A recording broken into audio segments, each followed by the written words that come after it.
हम बच्चे उत्तर प्रदेश।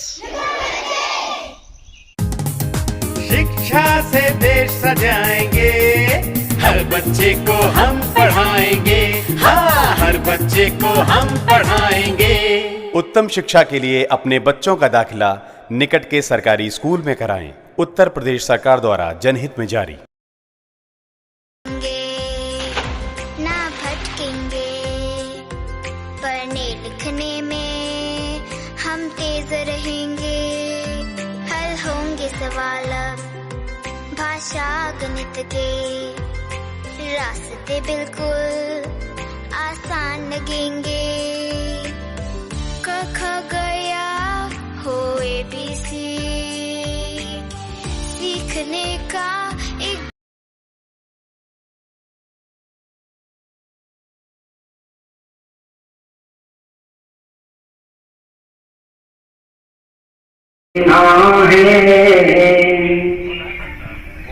किस हेतु से इस शरीर का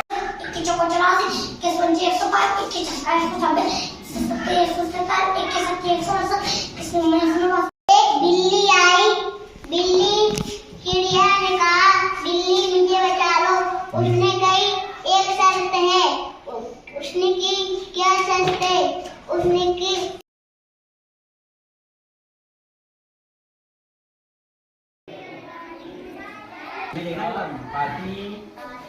मुंह के बाद थर थर थर थर कांपे हम, आया जाड़ा ठिठुरे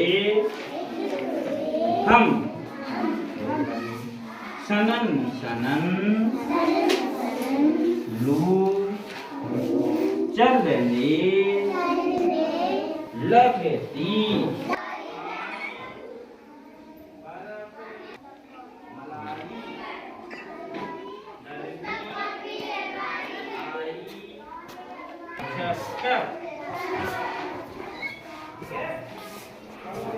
और ये कितने का है?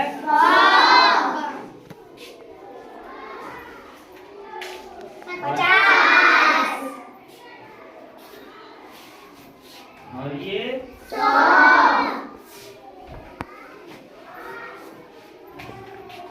और ये 10।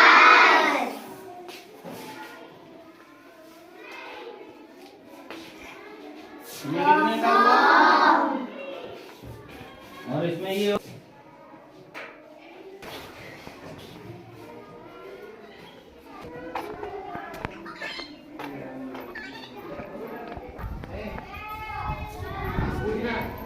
अब पढ़े नहीं होगा, ठीक है? कौन बताने का भूले नहीं,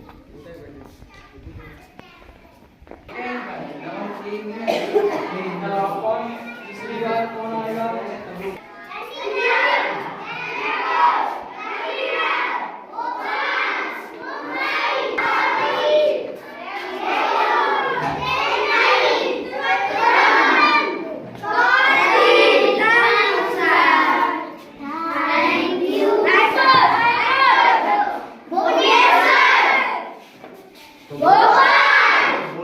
लखनऊ, पटना, रांची,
आप लोगों ने इस विद्यालय को जो निपुण विद्यालय बना रहे हैं, मॉडल विद्यालय के रूप में विकसित कर रहे हैं, तो आप अपनी कक्षा के लिए क्या रणनीति आपने अपनाई है?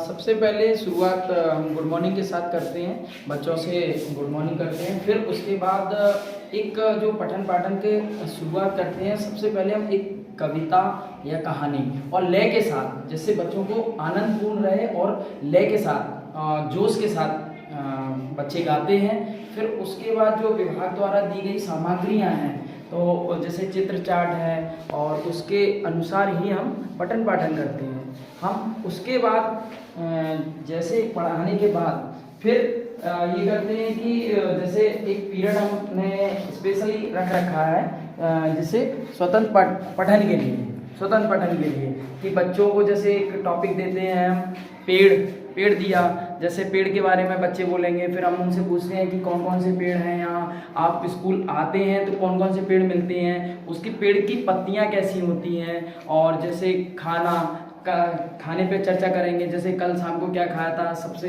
अच्छी कौन कौन सी चीज़ें अच्छी लगती हैं। तो बच्चे हैं ना खुल के, जैसे इनके बीच में हम एकदम इनकी तरह बन जाते हैं, तो ये झिझक नहीं होती। झिझक ये इनकी खुल जाती है।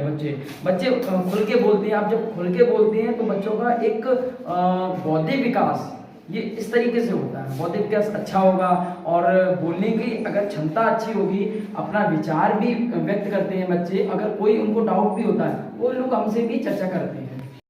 सुबह से लेके शाम तक जो कॉलम्स दिए जाते हैं हम लोगों को प्रतिदिन, उन्हीं के हिसाब से हम लोग दिनचर्या के हिसाब से सारे बच्चों को पढ़ाते हैं और सारा काम करवाते हैं नियमित रूप से।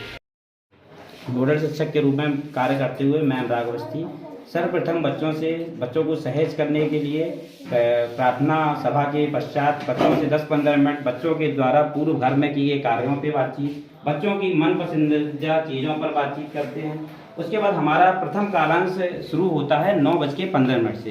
प्रथम कालांश में हम बच्चों के साथ हाव भाव के साथ, बच्चों से रोल प्ले के साथ गीत कविता कहानी पर 10-15 मिनट बात करते हैं।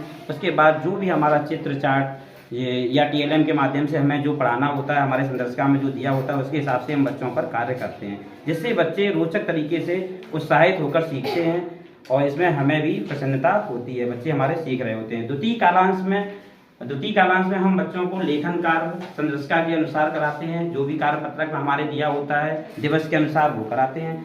तृतीय कालांश में हम बच्चों को बिग बुक पठन या पठन सामग्री जो भी हमारी है, हम उसके अनुसार बच्चों को पढ़वाते हैं। साझा पठन भी रहता है, हम भी पढ़ाते हैं, बच्चे भी हमारे पढ़ते हैं, जो रिपोर्ट हो गया। उसके बाद मध्यावकाश हमारा होता है। मध्यावकाश के बाद पुनः बच्चों को 10-15 मिनट बैठाने में समझाने में लगता है। फिर बच्चों को हम 10-5 मिनट गीत कविता के माध्यम से सहज करते हैं। उसके पश्चात हमारे बच्चे, हम गणित के लिए बच्चों को प्राकृतिक TLM जो वस्तुएं हैं, प्राकृतिक माध्यम है, पेड़ पौधों के पत्ते पत्तियां, फूल, कंकड़, पत्थर, इनके माध्यम से हम बच्चों को दाएं बाएं, ऊपर नीचे, आगे पीछे आदि की समझ हम कराते हैं। इन सब चीज़ों को सिखाने के लिए हमने TLM का निर्माण भी किया हुआ है। TLM का निर्माण इसी दृष्टि से किया है कि जो बच्चों के लिए सरल रहें और जिससे बच्चे आसानी से सीख सकें, बच्चे खुद समझ सकें, उनको पढ़ सकें। इसलिए हमने सरल से सरल TLM का निर्माण किया हुआ है। इसके पश्चात हमारा एक कालांश प्रतिदिन रहता है, जिसमें रोटेशनल रहता है। एक दिन हमारे बच्चों का खेल कूद का रहता है, एक दिन हमारे बच्चों का कला का रहता है। जिसमें एक दिन बच्चे कला का कार्य करते हैं, उसमें कभी कभी मुक्त चित्रकारी रहती है, जिसमें बच्चे अपने मन पसंदीदा चित्र बनाते हैं, या हमने जो पढ़ाया होता है विभू पठन वगैरह उसके अनुसार बच्चे चित्र बनाते हैं, या बच्चों को TLM में जो अच्छा लग रहा होता है वो बच्चे बनाते हैं। एक दिन हमारा खेल कूद का रहता है। शनिवार के दिन लंच के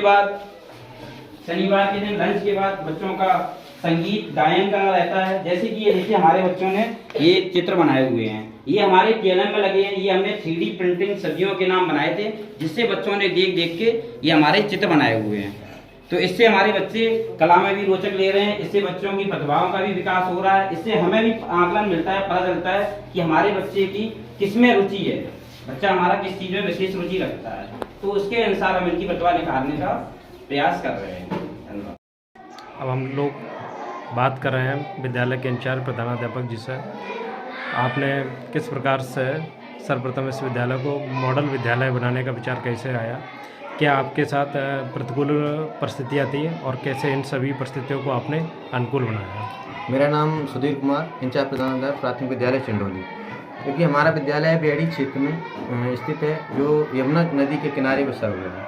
मेरे विद्यालय में श्री नागेंद्र प्रताप सिंह ARP विकासखंड मेवा द्वारा प्रथम बार 11/12/2020 को विद्यालय का सहयोगात्मक परीक्षण किया गया और उस दिन के बाद विद्यालय में ARP महोदय ने सुनिश्चित किया कि अगले वर्ष तक हम सभी इस विद्यालय को एक आदर्श विद्यालय के रूप में स्थापित करेंगे। उसके लिए हम लोगों ने बराबर इस विद्यालय में मेहनत की। ARP महोदय का निर्देशन हम लोगों के लिए बहुत काम आया।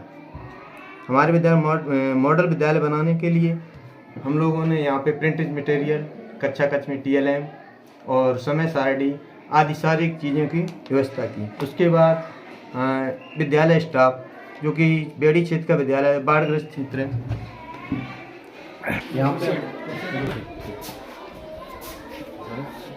जैसा कि आप देख रहे हैं ये पूरा बेहड़ी क्षेत्र है। पहले यहाँ पे एक पुरानी बिल्डिंग, हीट की बिल्डिंग बनी पड़ी थी, वो जो उसकी छत गिर रही थी बराबर। तो ARP महोदय के निर्देशन में हम लोगों ने उस छत को और उस बिल्डिंग को पूरी तरह से गिरा के यहाँ पे बराबर करके ईंटें उसकी यहीं लगा के बच्चों के लिए MDM खाने के लिए व्यवस्था की और MDM प्रतिदिन भोजन मंच के साथ MDM वितरण किया जाता है। और हम लोगों ने ये टैग जो बना रखे हैं हर एक कक्षा कक्ष के लिए, हर एक पुस्तकालय के लिए, प्रधानाध्यापक कक्ष के लिए, गतिविधि स्थल के लिए, रास्ता के लिए, शौचालय के लिए, हर जगह के लिए टैग बना रखा है, जिससे हमारा विद्यालय एक मॉडल विद्यालय के रूप में दिखाई देता है।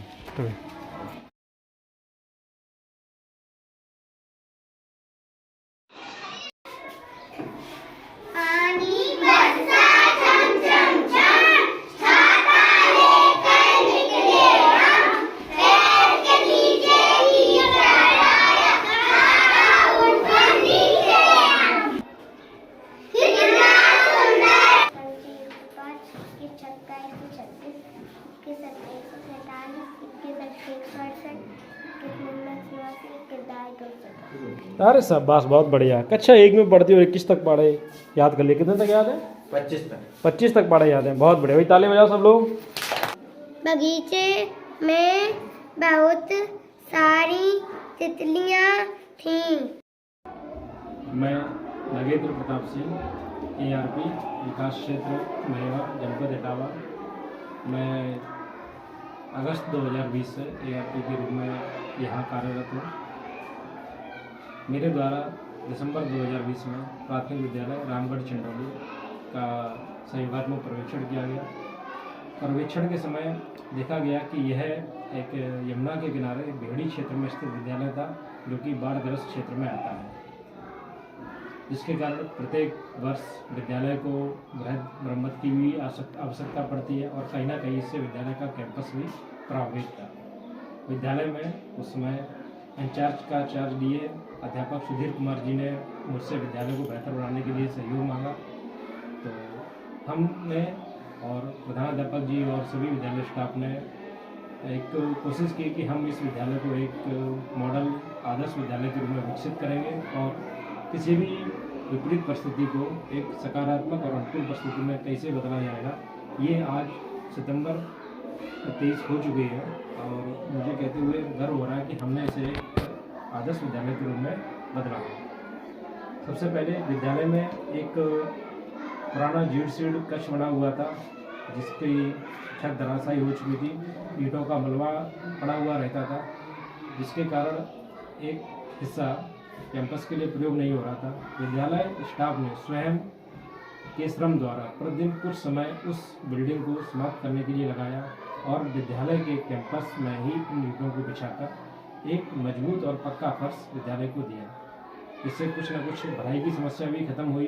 विद्यालय में एक साफ सफाई का माहौल बना और एक नया प्लेटफॉर्म बना, जिसका प्रयोग प्रातः सभा, विभिन्न गतिविधियाँ कराने के लिए, कल्चरल प्रोग्राम के लिए और सबसे यूनिक, यहाँ प्रत्येक गतिविधि के लिए ब्लूटूथ स्पीकर का प्रयोग करते हुए बच्चों को वो गतिविधियाँ कराई जाती है, जिसमें मॉर्निंग असेंबली हो, योगा की विभिन्न क्रिया हो, प्रेरक गीत हो। और जैसा कि मेरे द्वारा सुझाव दिया गया था कि हम अपनी प्राचीन संस्कृति को आगे लेकर चलते हैं, हमने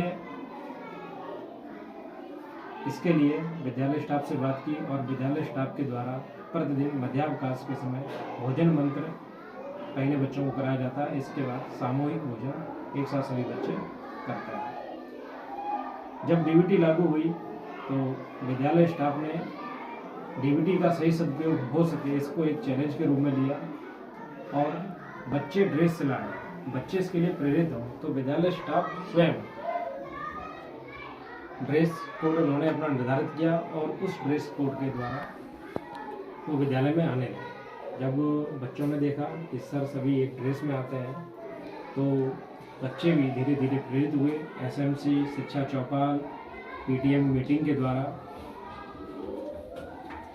अभिभावकों में जागरूकता लाई गई और विद्यालय में सभी बच्चे ड्रेस में आने लगे।